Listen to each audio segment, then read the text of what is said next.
तमिलनाडु में एक और नया इंसिडेंट देखने को मिला, जहां पर तमिलनाडु के चीफ मिनिस्टर एम.के. स्टैलिन ने प्रेसिडेंट द्रौपदी मुर्मू के सामने एक कंप्लेंट फाइल की है against the governor R N. Ravi और कहा कि वो बायस हैं और अनफिट है for the constitutional post. Chief minister की इस कंप्लेंट में उन्होंने अपनी कई ग्रीवियांसेस को एड्रेस किया है, जैसे कि unnecessary delays in granting assent to bills adopted by the state legislative assembly, hindrance in sanctioning prosecution for accused persons and interference in police investigations। Chief minister का 8 जुलाई को लिखा गया ये लेटर गवर्नर रवि और अमित शाह की दिल्ली में हुई एक मीटिंग के बाद देखने को मिला। गवर्नर रवि को और भी एक्यूज करते हुए स्टैलिन ने कहा कि his actions have incited communal hatred and pose a threat to peace in the state। अपने लेटर में स्टैलिन ने कई इंस्टांसेस का जिक्र किया which have caused distress and hindered the government's functioning। He said in his letter, the governor forgets that he did not contest any election to decide what is good for the people of Tamil Nadu।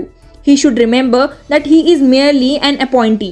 On January 5th, the governor, while participating in Kashi Tamil Sangamam festival, made unfounded claims against Dravidian philosophy and politics of the state। सिर्फ इतना ही नहीं, he also criticized Ravi for acting as an elected opponent rather than neutral representative, stating that the governor's public expression of political and religious views is highly inappropriate for someone in his position।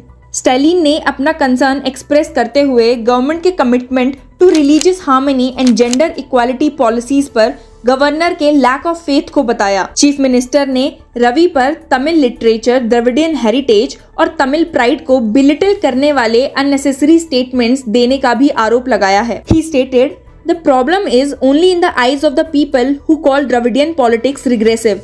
This exposes the politics of the person who holds a constitution post. The governor's speech is aimed at not allowing the elected government to do its work। It is also aimed at defaming the government। इतना कुछ बताने के बाद Stalin ने अपने letter में governor को retain करने का डिसीजन प्रेसिडेंट की डिस्क्रिशनरी पावर पर छोड़ दिया है। He has stated that Ravi's action show his extraordinary animosity towards Tamil Nadu and have defamed the name of the state।